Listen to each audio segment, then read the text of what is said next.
Hey there, my lovely friends. I hope you're all having a meaningful and peaceful day wherever you are. In our last episode, the emotional knots between Kiet and Tu Nha were finally untangled. After all the misunderstandings, pain, and silence, they talked. They truly talked heart to heart. The truth came out, and with it came a sense of relief, even healing. But just because the air is clear now doesn't mean the road ahead will be smooth. Love is rarely simple, especially when it's built on so many unspoken words, past scars, and unanswered questions. So now the big question is, where do they go from here? Can Kiet and Tu Nha move forward? Not just as two people who've known sorrow, but as two hearts finally ready to embrace the happiness they deserve. Stick with me, because this story is far from over. Will love finally find its way through the chaos? Or will life, once again, pull them in different directions? Let's find out together in today's chapter. Grab a cup of tea, settle in, and let's dive deep into this next emotional turn in Kiet and Tu Nha's journey. Don't forget to like, comment, and share your thoughts, because your support means everything. Ready? Let's begin. After their heartfelt talk the day before, things between Kiet and Tu Nha finally started to feel right again. The emotional tension that had once weighed so heavily on both of them seemed to dissolve, replaced by a quiet understanding and perhaps something even deeper. With a fresh sense of peace, the two spent time together, tending to the little home they both cherished. They worked side by side, pulling weeds and cleaning up the overgrown grass that had crept around the yard. It wasn't hard labor, just gentle, easy work. But in that simplicity, something beautiful bloomed. There was a softness between them now, a quiet rhythm, like two sparrows fluttering through the garden, not quite in full flight yet, but dancing closer and closer. As they worked, their eyes met more often, and each glance seemed to carry a little more meaning. The kind of look you give someone when words aren't needed. By the time the yard was cleaned up and the sun had shifted in the sky, they settled down on the porch steps, sitting shoulder to shoulder. The atmosphere was light, even playful, as they chatted and laughed, lost in their own little world. Just then, the baby stirred from her nap. Kiet stood up instinctively, gently lifting the sleepy little girl into his arms, with a tenderness that said more than words ever could. Tu Nha, smiling at the sight, stepped into the garden and plucked a ripe pineapple from a nearby plant. She brought it back, peeled it with practiced hands, and sliced it into sweet, golden wedges for them to share. And so, the afternoon unfolded, not with grand gestures or dramatic confessions, but with the kind of quiet joy that sneaks up on you. The three of them, a man, a woman, and a child, sharing fruit and laughter, basking in a fragile but growing happiness. In that moment, it wasn't about the past or the uncertainties of tomorrow. It was about this: the warmth of the sun, the breeze rustling through the leaves, and the feeling of something real taking root between two people who had finally found their way back to each other. The next morning, Tu Nha was up before the sun. She quietly got her daughter ready and dropped her off at her cousin's house so she could focus on the day's work. It was market day, and Tu Nha had harvested fresh sponge gourds just that morning. She set up her small stand at the local market, and before she could even settle in, they were all gone sold out in no time. There was something magical about mornings like this. The breeze was gentle. The air carried that earthy smell of fresh produce, and her heart felt light. It was one of those rare days when everything just seemed to flow. Realizing she had a bit of time to spare, Tu Nha wandered through the market. Her eyes caught a beautiful white dress shirt hanging at a vendor's stall, simple yet elegant. She paused.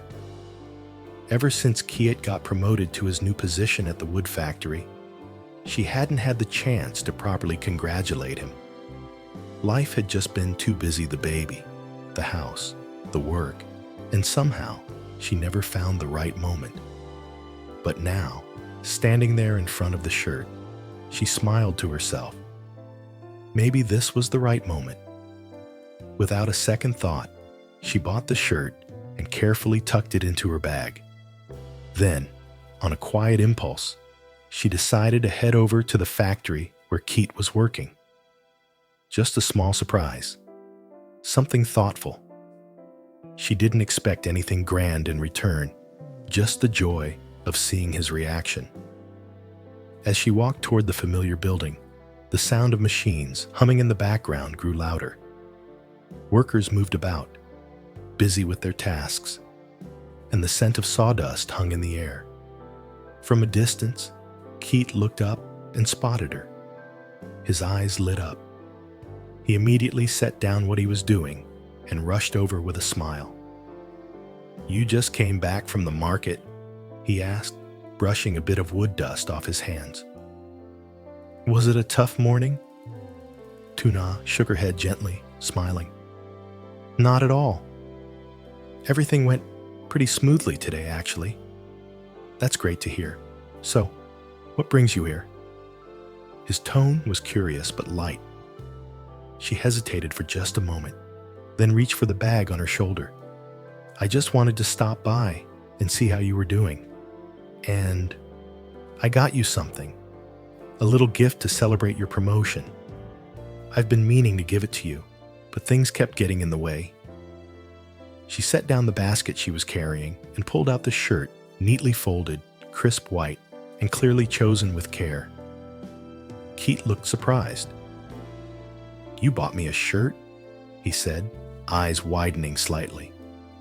"Wow, it's beautiful. I'm not sure if I can pull this off."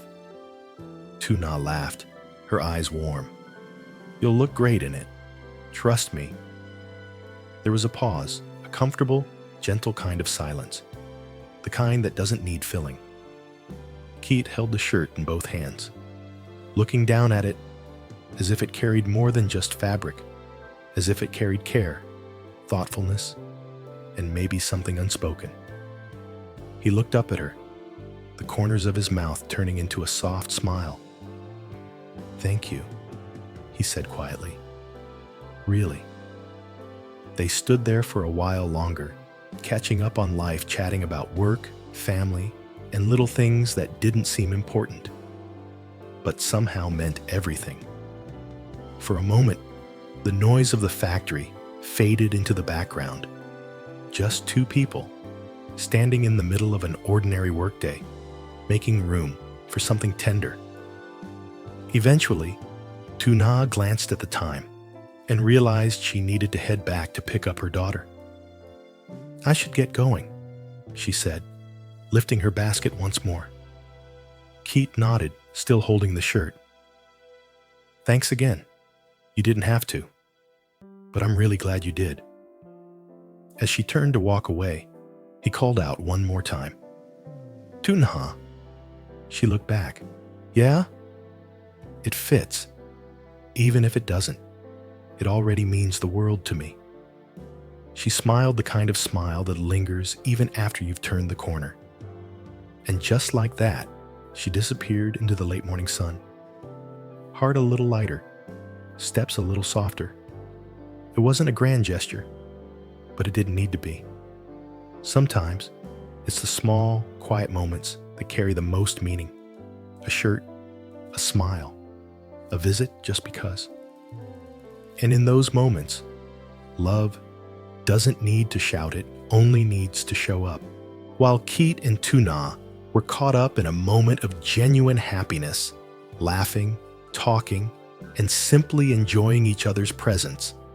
Neither of them had the slightest clue that a dark cloud was quietly forming just out of sight. At the other end of the lumberyard, someone else was watching, silently, calculating. Tu Nha's ex-husband. He stood near the drying racks, methodically laying out wooden planks under the morning sun, his hands moving out of habit, but his mind was elsewhere. He had seen them. Earlier that day, from a distance, he caught a glimpse of Tu Nha visiting Kiet. Her smile warm, her voice soft, her eyes shining in a way he hadn't seen in years. And Kiet, the way he looked at her, spoke to her, held the baby. It was enough to make something inside him twist.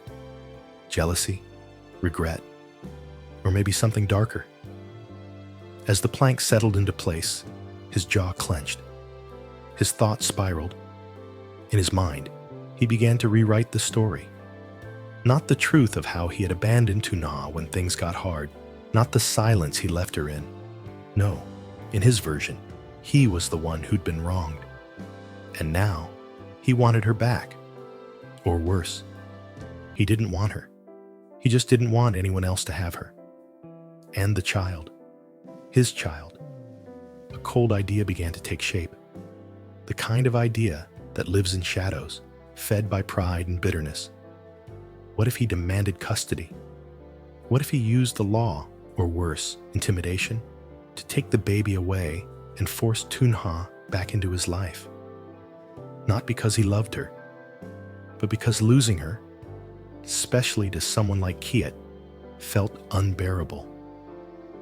And so, as the sawdust drifted through the air and the machines buzzed steadily in the background, he made up his mind. He was going to act. But what exactly he planned, no one yet knew. Not Tu Nha, not Kiet, not even the child, blissfully unaware of the storm that might be coming. So the question now is, how will Tu Nha and Kiet face this challenge? What will they do when the past, the part Tu Nha had tried so hard to leave behind, comes back not just with words, but with intentions that could shake everything they've built? Will love be enough to stand firm against manipulation and control? Or will this unexpected threat pull them apart just when they were beginning to find peace? Stay with us, because things are about to get complicated. And Kiet and Tu Nha's story is far from over. Mùa hè ở vùng núi cao không chỉ mang những cơn gió nóng và hương thơm nồng nàn của rừng rậm, mà còn là khởi đầu của những ngày mưa rầm rề, bất chợt và đầy dữ dội với những người dân sống bám lưng vào đồi núi, đặc biệt là trong những ngôi nhà tạm bợ bằng tre nứa. Mỗi mùa mưa đến lại là mỗi lần lo sợ khôn nguôi. Trên lưng đồi bếp lửa, căn nhà nhỏ mà Kiet từng dựng cho mẹ con Tu Nha nép mình vào dưới bóng lá cây rậm rạp. Đó là nơi họ từng cảm nhận đôi chút bình yên sau mỗi ngày đầy giông bão. Nhưng hôm nay bầu trời lại u ám lạ thường. Tu Nha mở cửa sổ đã thấy những đám mây nặng như sắp xả xuống mái nhà. Gió bắt đầu thổi, từng cơn lạnh buốt bản năng của một người mẹ từng trải khiến cô khựng lại giữa sân rồi quyết định hôm nay sẽ không ra vườn. Thay vào đó, cô vào bếp và nấu bữa cơm đơn sơ rồi ngồi chơi với con trong nhà, ẩm thấp nhưng đầy tình yêu thương. Và may mắn thay, chỉ chưa đầy 1 giờ bầu trời sập tối và mưa bắt đầu ào ạt và giận dữ. Sấm nổ đù, gió giật liên hồi, từng mảng mái kêu kéo kẹt như muốn bật tung. Tu Nha không ngủ được, ông con ngồi sát vào vách, mỗi lần sét lóa sáng là lại vội vã che chắn dỗ dành. Đứa trẻ vẫn chưa hiểu chuyện gì đang xảy ra.